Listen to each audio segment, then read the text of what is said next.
c'est Fernand qui va nous apporter l'enseignement et j'aimerais prier. Seigneur, on peut te remercier pour ce temps que tu nous as donné de grande gloire. Et maintenant, on voudrait être abreuvé par ta parole, Seigneur. On te demande de mettre ta main sur notre frère Fernand qui va nous apporter ce que toi tu as déjà mis sur son cœur. Et pour nous, Seigneur, ouvre nos cœurs, rends-nous attentifs, qu'on puisse vraiment voir cette parole. Et je vais te remettre aussi les jeunes qui sont en haut, qui eux, ils ont les classes du dimanche, l'enseignement. Je te prie pour les monitrices et aussi pour les enfants, te demandant ta grâce pour eux, Seigneur. Merci. Sois béni. Amen. Amen. Bonjour. Bonjour. Comment allez-vous? Bon. Vous avez remarqué le thème, le passage. Ceux qui ont leur Bible, je vous inviterai à ouvrir dans Matthieu, au chapitre 13. Et nous allons lire les versets 44 à 46. Le thème du message ce matin, c'est « Chasse au trésor ». Êtes-vous prêts? OK. Alors, le passage, « Le royaume des cieux est encore semblable à un trésor caché dans un champ. L'homme qui l'a trouvé le cache, et dans sa joie, il va vendre tout ce qu'il a et achète ce champ. Le royaume des cieux est encore semblable à un marchand qui cherche de belles perles. Il a trouvé une perle de grand prix et il est allé vendre tout ce qu'il avait et l'a acheté. Ça promet? Oui, ça promet. Vous aimez la chasse au trésor? Je me rappelle quand on était plus jeune, on avait un jeu dans les camps, c'était chasse au trésor, et puis on prenait une bonne partie de la journée à chercher des trésors dans la forêt un peu partout. Et puis c'était vraiment excitant, c'était quelque chose, une aventure que nous avions. Le royaume de Dieu, j'aimerais en dire un mot parce que ça va revenir souvent dans le message, dans ce message-ci ce matin. Et puis j'aimerais qu'on puisse avoir l'heure juste en qu'est-ce que ça veut dire. Et j'ai pas le temps. On va peut-être entrer un jour dans une étude sur le royaume de Dieu, qu'on appelle aussi le royaume des cieux. Alors, un petit mot d'explication, puis après ça, on va continuer la chasse au trésor. Donc, le royaume de Dieu, ou royaume des cieux, est la sphère où Dieu règne, où sa volonté est respectée et accomplie. Et remarquez que seul Matthieu parle du royaume des cieux, alors que Marc et Luc, dans les mêmes phrases, emploient l'expression « royaume de Dieu ». Et là, vous avez les textes. Une des raisons de cette différence peut avoir été que Matthieu écrivait pour les Juifs, lesquels évitaient le plus possible de prononcer le nom de Dieu, parce que c'était tellement sacré pour eux, afin de ne pas l'employer en vain. Le royaume de Dieu englobe les membres de toutes les nations, incluant la nation juive, qui reconnaissent Jésus-Christ comme sauveur personnel et se tournent vers lui pour devenir son disciple. Et je continue à donner un petit mot d'explication ici. D'un bout à l'autre de la Bible, le royaume de Dieu est présenté sous 7 phases successives. Donc, on va voir ici une petite liste de ce que ça veut dire, royaume des cieux ou royaume de Dieu. Premièrement, ça peut vouloir dire, d'après l'Écriture, le paradis, créateur de l'univers. Dieu en est aussi, pour toujours, le roi glorieux. Deuxièmement, la théocratie en Israël, laissant provisoirement les nations de côté après Babel, après la tour de Babel. Dieu suscite le peuple élu qui doit être pour lui un royaume de sacrificateurs. Ensuite, le royaume de Dieu annoncé par les prophètes au moment où disparaît la théocratie. Le Seigneur en annonce le rétablissement bien plus glorieux. Un jour, le fils de David occupera éternellement le trône. Il naîtra d'une vierge à Bethléem.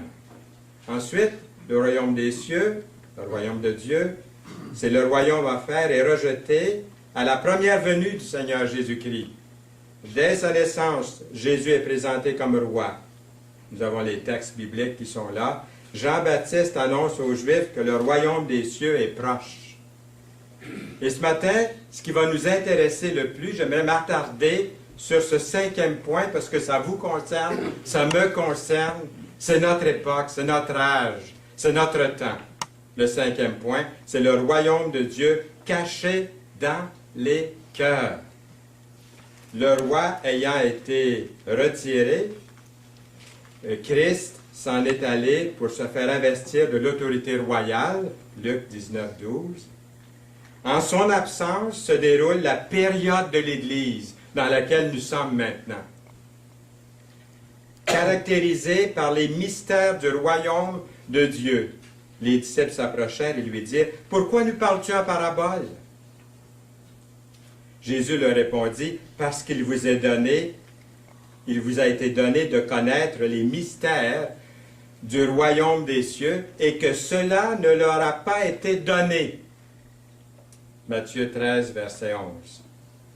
Il reste 2 autres. Le royaume glorieux, ça c'est à venir, établi sur la terre pendant 1000 ans, c'est à venir, le millénium.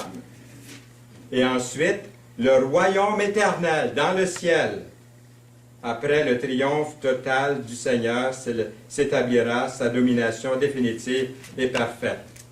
N'est-ce pas que ça ferait une bonne série d'études, peut-être une série à venir, des messages pour approfondir chacun de ces points-là. Mais comme je vous dis, aujourd'hui, c'est le point numéro 5 que nous allons avoir. Et puis, il y a quelque chose là qui ne vient pas, mais vous l'avez probablement vu avant. Et le royaume de Dieu est caché dans les cœurs. C'est ça qu'est le message d'aujourd'hui. En l'absence visible de Jésus se déroule présentement la période de l'Église, qui est caractérisée par les mystères du royaume et le texte que nous avons lu. Ce que vous voyez ici, il y en a peut-être qui se souviennent de Mel Fisher. Je vois des sourires. Peut-être que vous vous souvenez que Mel Fisher a été appelé le plus grand chasseur de trésors au monde. Son rêve depuis sa tendre enfance était de trouver un trésor perdu. Lorsqu'il a lu les histoires de pirates puis de bateaux remplis de trésors du roman qu'on voit ici, L'île au trésor, par Robert Louis Stevenson, il a voulu, lui aussi, quand il serait plus grand, adulte, trouver des trésors. Et ses parents étaient éleveurs de volailles, donc ça ne donnait pas tellement un suivi à ce qu'allait devenir lui. Et puis, il a quitté sa ferme, finalement, pour s'installer à Key West, en Floride. Et puis, il a démarré une entreprise à la recherche de trésors enfouis. Puis, un jour, imaginez-vous, il trouve plus de 1000 pièces d'or au fond de l'océan.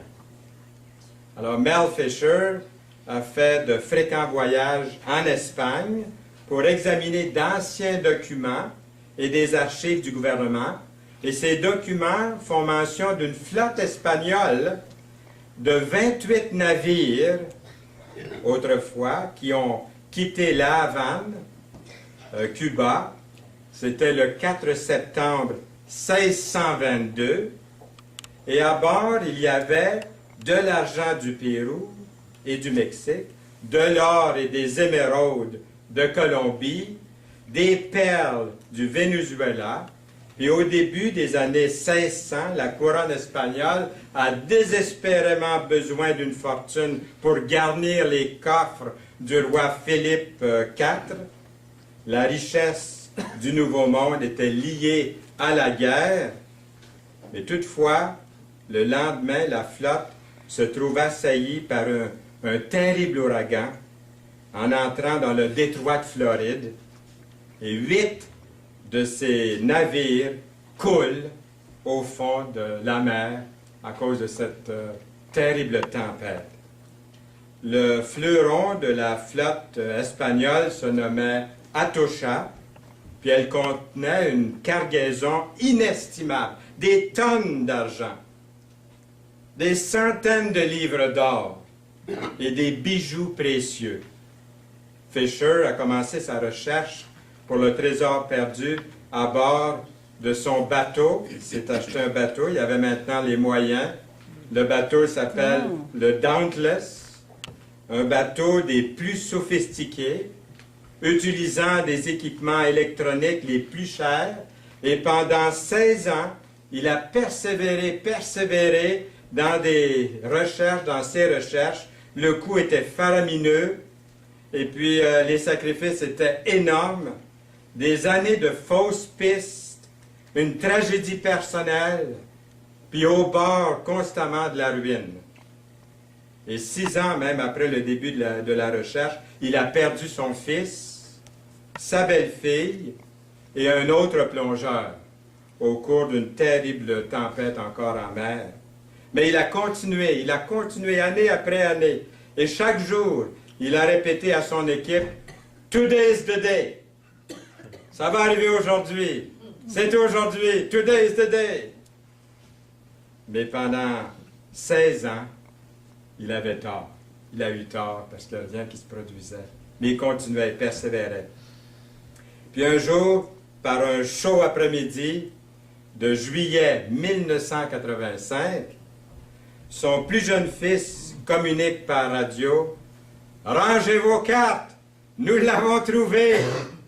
La mer Laude, 7 coffres remplis d'argent, un coffre rempli de lingots d'or solides.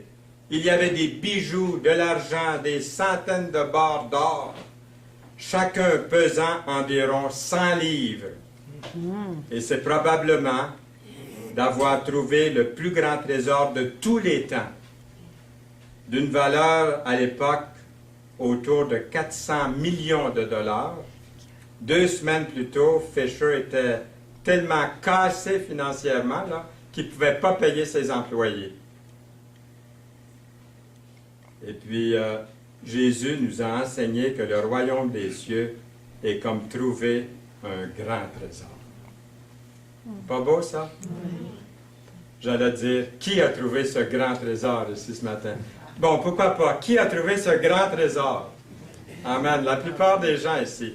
J'espère que tous, avant que la réunion soit terminée, vous allez aussi prendre ce trésor. On va vous dire comment faire pour avoir ce trésor brièvement. Mais pour nous qui avons ce trésor, écoutez bien parce qu'on ne s'en échappe pas maintenant qu'on a le trésor. Il y a des sacrifices, il y a des choses. Le salut est gratuit, mais devenir disciple coûte vraiment quelque chose. Alors écoutez bien jusqu'à la fin, ça vaut vraiment la peine. Alors que nous poursuivons notre série sur les paraboles de Jésus, aujourd'hui, nous nous pencherons sur 2 paraboles les plus courtes, la perle de grand prix et le trésor caché dans un champ. Et ces 2 mini-paraboles sont jumelles, en quelque sorte. Elles sont très similaires à de nombreux égards. Nous allons voir la nuance entre les deux. Elles sont très similaires, comme je dis. Elles nous enseignent le même message. Si vous voulez, on va jeter un coup d'œil pour voir ce que nous pouvons discerner de ce message ce matin, selon Matthieu chapitre 13, qui contient un total de 7 paraboles. Dans Matthieu 13, le verset 44, nous avons le trésor caché dans un champ. Le royaume des cieux est encore semblable à un trésor caché dans un champ. L'homme qui l'a trouvé le cache. Et dans sa joie, il vend tout ce qu'il a et achète ce champ.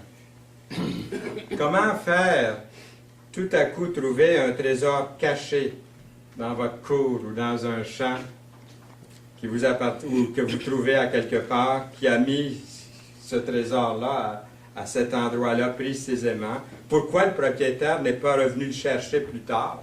Ce trésor, dans l'Antiquité, il n'y avait pas autant de banques qu'aujourd'hui, où vous pouviez déposer votre argent et si vous cachiez votre épargne à l'intérieur de votre maison, bien, il y avait toujours le danger d'avoir la visite désagréable d'un voleur qui viendrait trouver ce trésor et le voler, le prendre. Mais à l'extérieur, enfoui dans la terre, dans un champ, votre trésor serait plus susceptible d'être en sécurité, à cette époque-là en tout cas. Mais si le propriétaire de ce trésor se faisait tuer dans une bataille, à la guerre, à ce moment-là, il aurait amené avec lui son secret dans la tombe, et personne n'aurait jamais su où il avait caché son trésor. Puis un jour, quelqu'un découvre le trésor caché. Il le remet à sa place. Puis, dans son euphorie, va et vend tout ce qu'il a pour acheter ce champ. Le royaume des cieux est comme cette histoire-là. Matthieu 13, les versets 45 à 46, la perle de grand prix. Deuxième petite parabole ici. Le royaume des cieux est encore semblable à un marchand qui cherche de belles perles. Il a trouvé une perle de grand prix et il est allé vendre tout ce qu'il avait. Il l'a acheté. Cette deuxième parabole, dans cette deuxième parabole, nous faisons affaire ici à un homme d'affaires, à un commerçant qui sait exactement ce qu'il cherche. Il cherche des perles de grand prix. Il est un spécialiste, si vous voulez, un expert en perles. Quand il a découvert la perle rare de grand prix, il est allé vendre tout ce qu'il a pour l'acheter, pour acheter cette superbe perle. Cette parabole me rappelle une histoire vraie qui est arrivée en Arizona il y a plusieurs années, en 1985 aussi. Un nommé Roy Wettstein, un concessionnaire de joyaux du Texas, assistait à une exposition de minéraux dans l'Arizona. Et il y avait là un certain nombre de collectionneurs amateurs à l'extérieur qui vendaient des pierres précieuses de toutes sortes de pierres.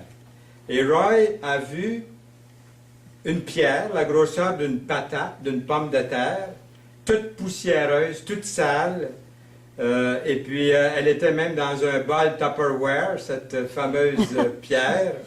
Et puis il s'est approché du vendeur, puis il dit « Vous voulez 15 $ pour ne pas dire patate, hein, pour cette roche-là? » Et puis l'homme a répondu « Oh, ben, je vous la laisse pour 10 $, si vous la voulez. » Ce n'est pas une très belle pierre, et puis Roy lui a donné son 10 $, et puis il est parti avec la pierre.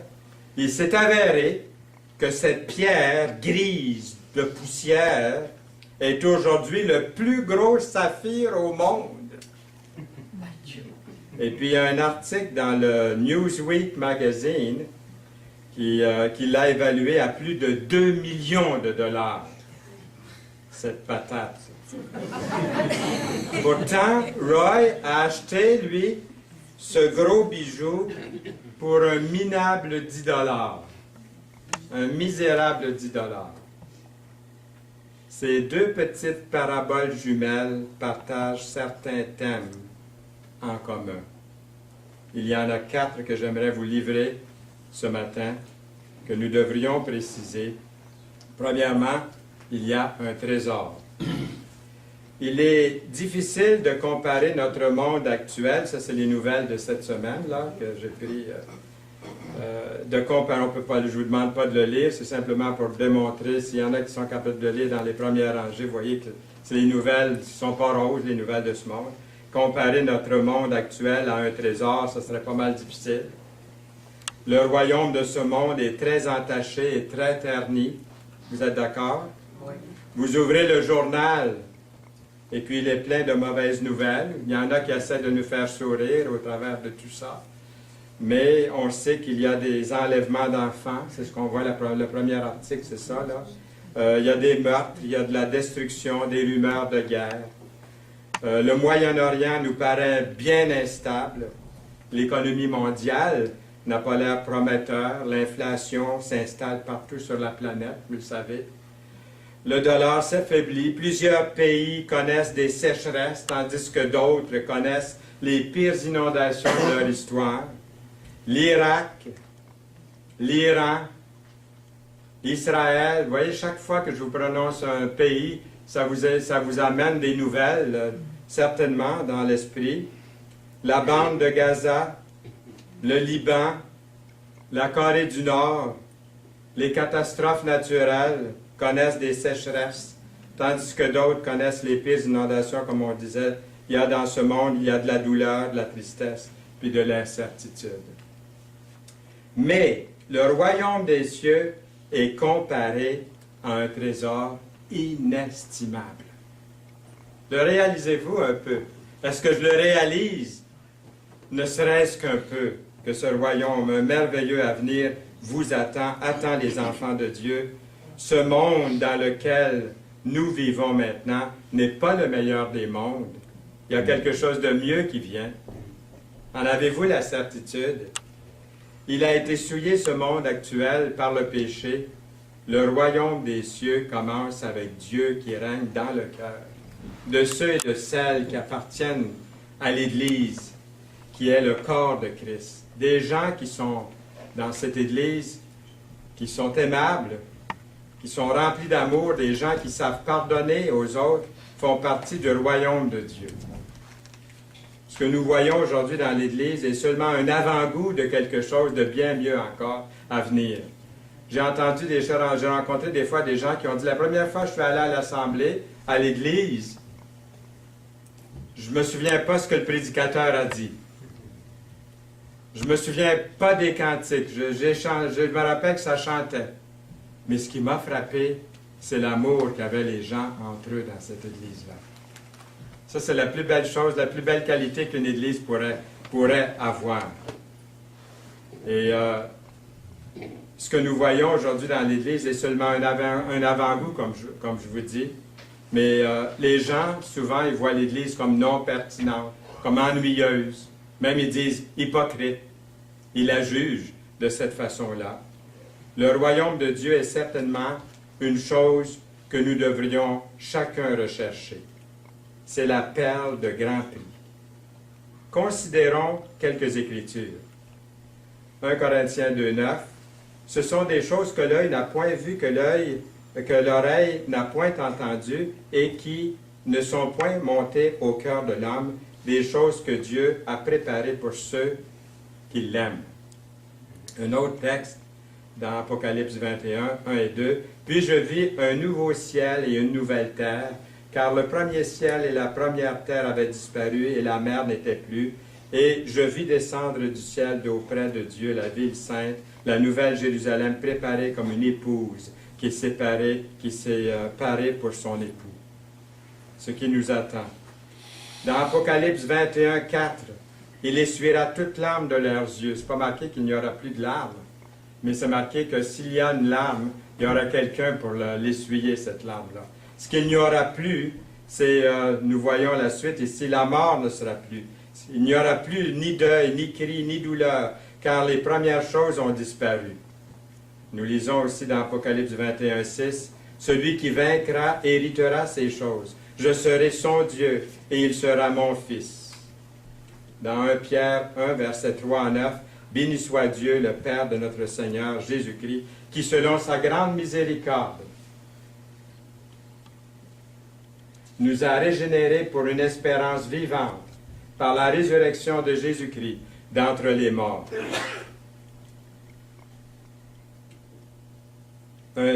Pour un héritage qui ne peut ni se corrompre, ni se souiller, ni se flétrir. Il vous est réservé dans les cieux. À vous qui, par la puissance de Dieu, êtes gardés par la foi pour le salut, prêts à être révélés dans les derniers temps. Remarquez que c'est par la foi.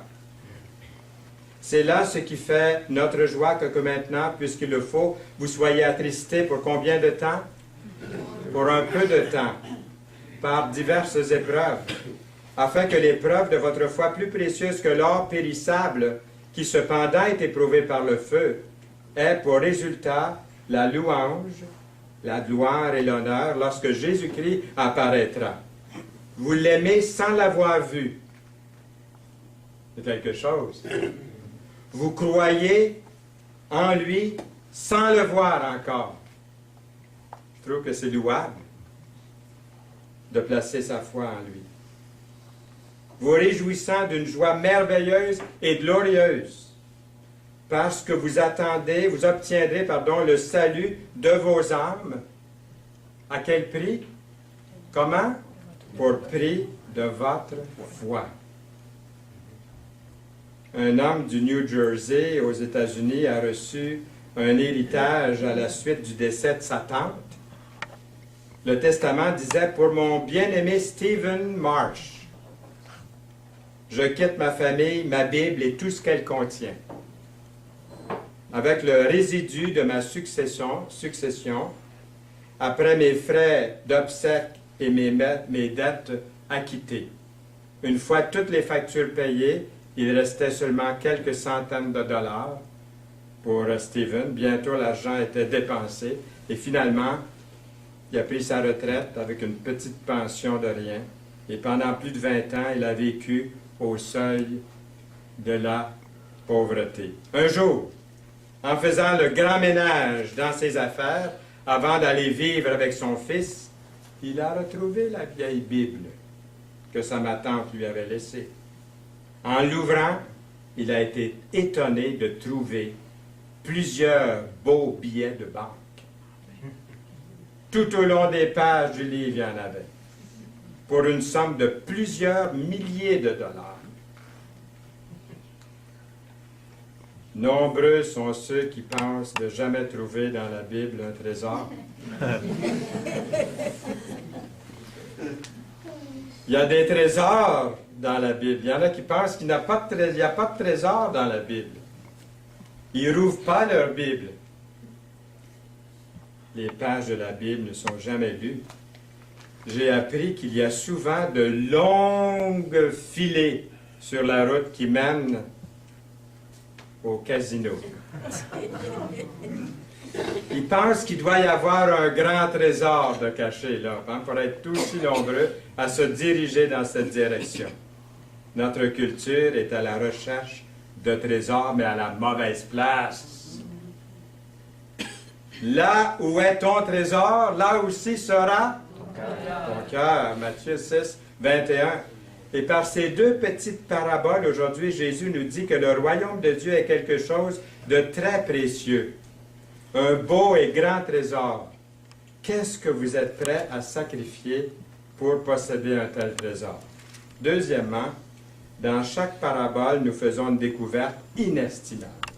Un homme trouve un trésor caché dans un champ et un commerçant trouve une belle perle de grand prix. Le royaume des cieux a une ressemblance frappante à ces deux découvertes. Et je pense que ces paraboles nous enseignent qu'il y a au moins deux manières de trouver le royaume des cieux. Deux façons, si je peux dire. Deux procédures. La première, pour découvrir le royaume des cieux, est à la suite d'une longue recherche. Il y en a peut-être, ça a pris longtemps. Ils ont recherché longtemps le Seigneur avant de le trouver. Moi, je n'ai pas cherché trop longtemps, j'avais 11 ans. Et que je remercie le Seigneur de l'avoir ouvert de bonne heure, mon cœur, pour avoir toute une vie à le servir. Vous vous en souvenez, Madame Lacroix? Oui. Moi, j'ai dit Madame Lacroix, il pense que c'est Madame Lavoie. Mais je l'appelais Madame Lacroix quand j'étais plus jeune. Madame qui est avec nous ici ce matin. L'homme d'affaires, lui, savait ce qu'il recherchait. Qu'est-ce qu'il a fait? Il s'est fixé à chercher de fines perles. Et comme l'a fait Mel Fisher, et parfois le royaume des cieux ressemble à ça. Une personne peut trouver Dieu et commence à chercher Dieu un peu partout, dans des différentes religions. Il lit toutes sortes d'affaires et puis il se renseigne auprès de gauche à droite. Il va voir peut-être même dans l'hindouisme, le bouddhisme, le judaïsme, tous les ismes, sans oublier les différentes formes de christianisme. Là, il devient tout mélangé. Il dit, c'est où la vérité? Je vais aller où, là, moi, là? Il y en a tellement, qu'est-ce que je vais faire avec tout ça? Il ne cherche pas la bonne place. Il finit par constater que parmi les religions du monde, seul le vrai christianisme des évangiles offre la seule façon de se réconcilier avec Dieu. Et c'est par grâce. C'est par grâce. Une grâce que Dieu nous fait dans son Fils. La foi chrétienne affirme que Dieu est entré dans l'histoire par son Fils, le Seigneur Jésus. Jésus-Christ s'est donné lui-même comme un sacrifice pour votre péché et le mien. Et la validité de la foi a un lien direct, comme on a vu dans la première réunion ce matin, avec la résurrection du Seigneur Jésus-Christ le 3e jour. Si quelqu'un décide alors de devenir chrétien, qu'est-ce qu'il va faire? Quelle Église va-t-il choisir?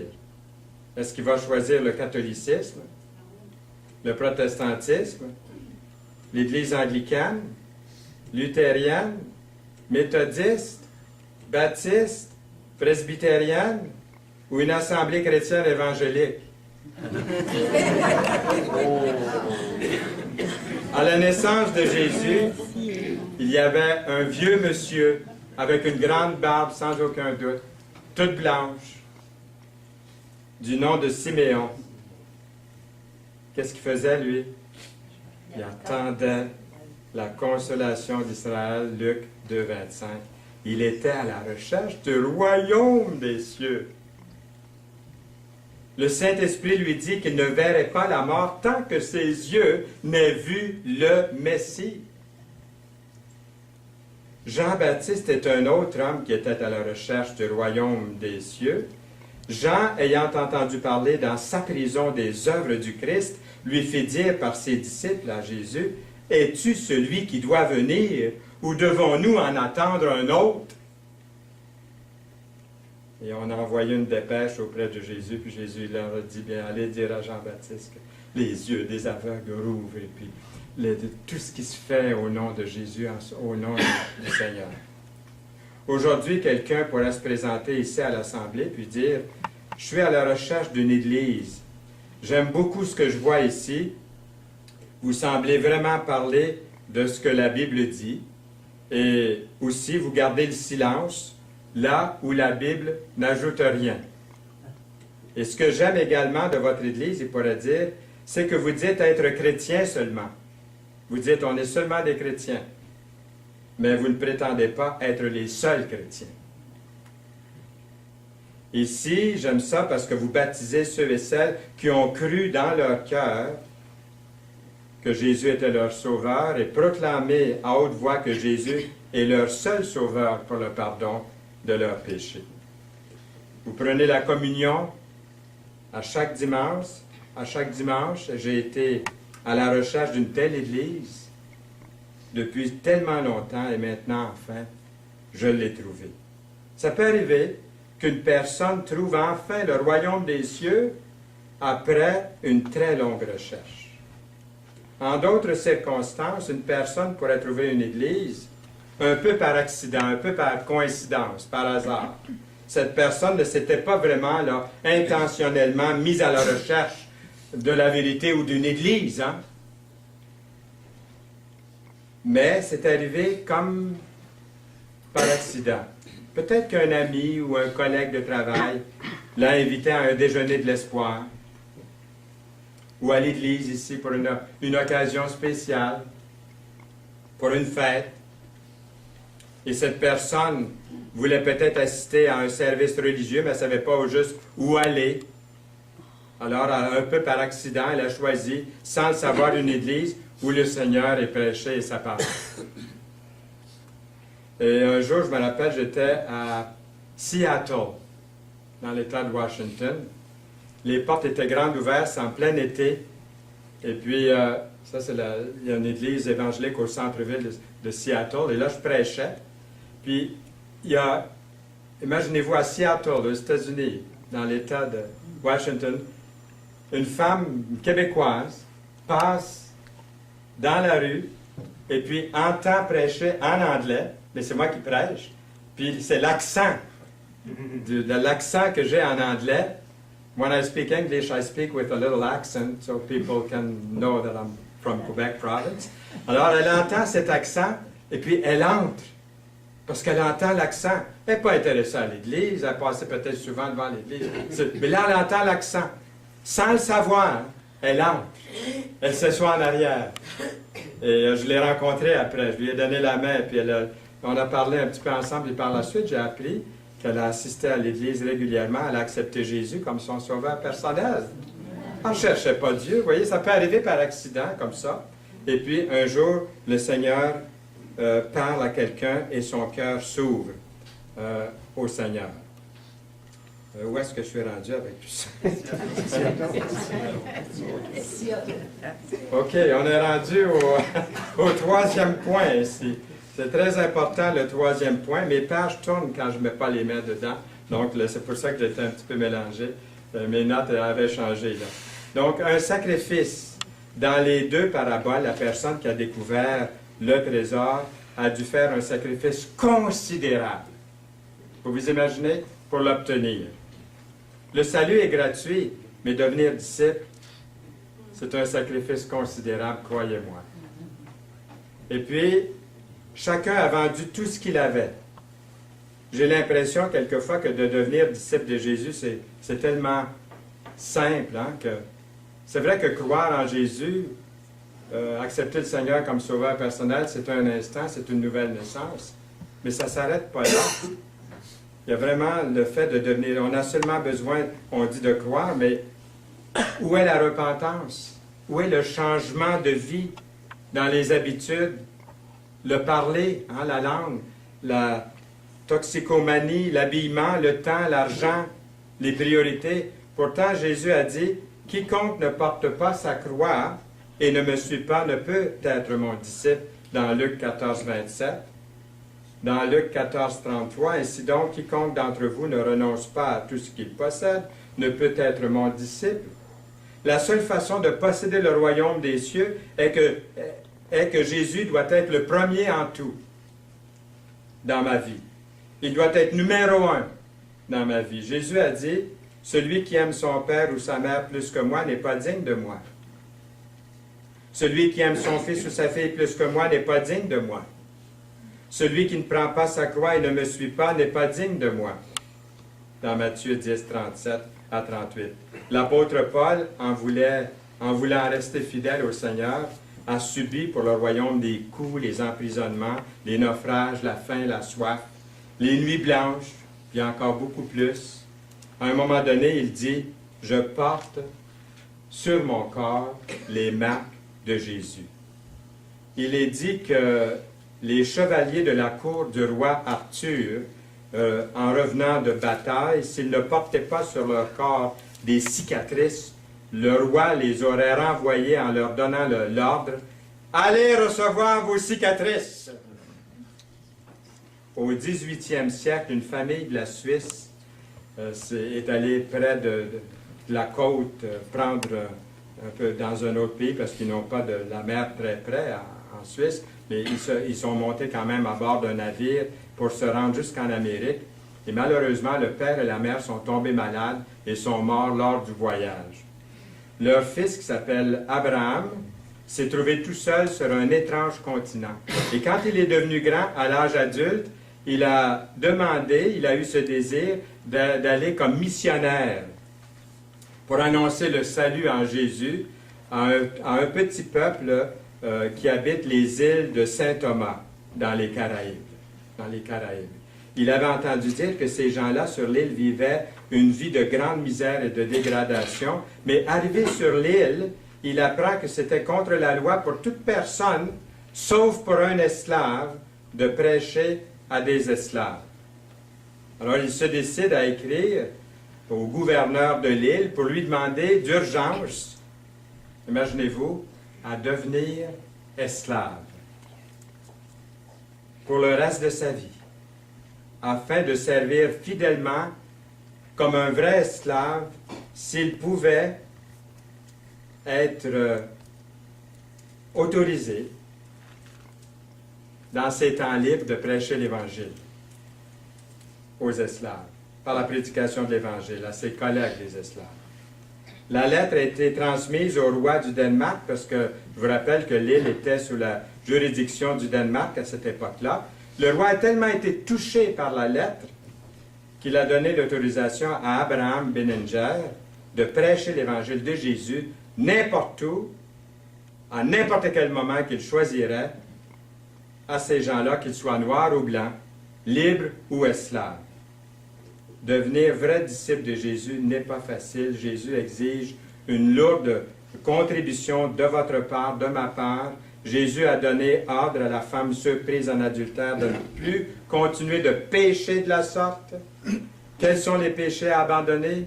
Je vous en suggère quelques-uns. Est-ce que c'est l'alcoolisme, la pornographie, la fornication, le blasphème, l'orgueil? Et j'en passe. Jésus a demandé au jeune homme riche de vendre tout ce qu'il avait et ensuite le suivre. Mais la Bible dit que le jeune homme riche s'en alla tout triste parce qu'il n'était pas disposé à payer le prix. Qui est prêt à payer le prix pour le suivre? Le prix est-il trop élevé? Ces choses qui étaient pour moi, dit l'apôtre Paul, des gains, je les ai regardées comme une perte à cause de Christ.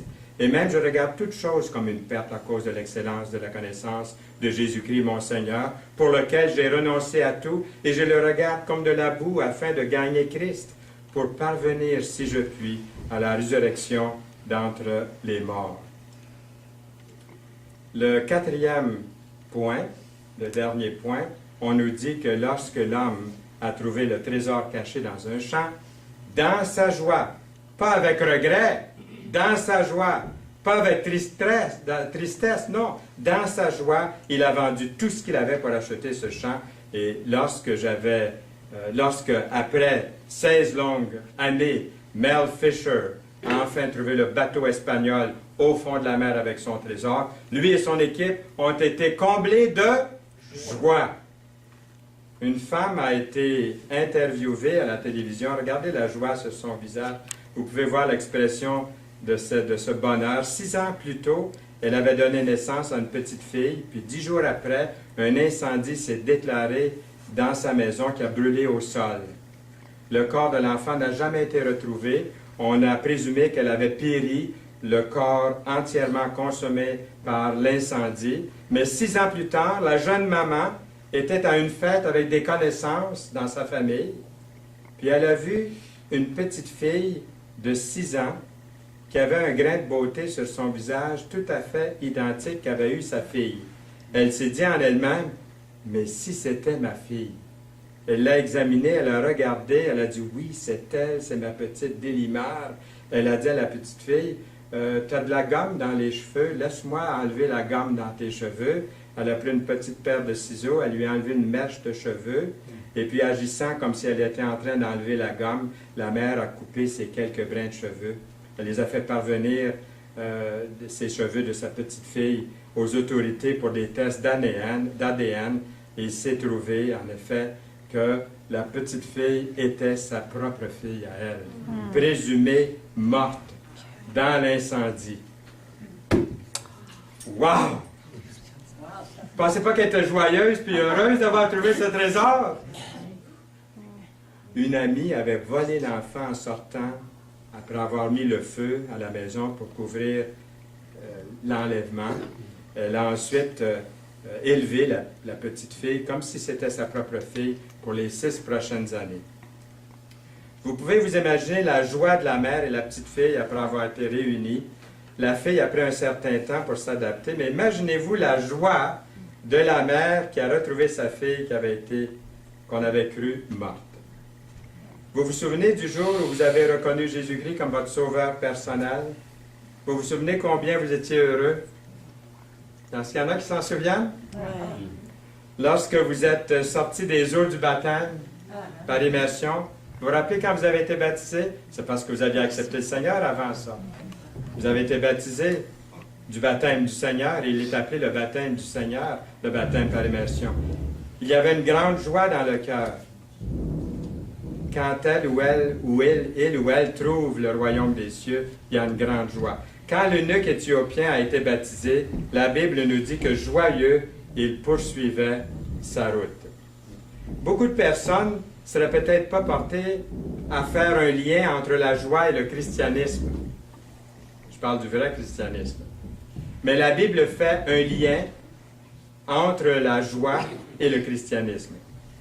L'ange leur dit, ne craignez point, car je vous annonce une bonne nouvelle qui sera pour tout le peuple un sujet d'une grande joie.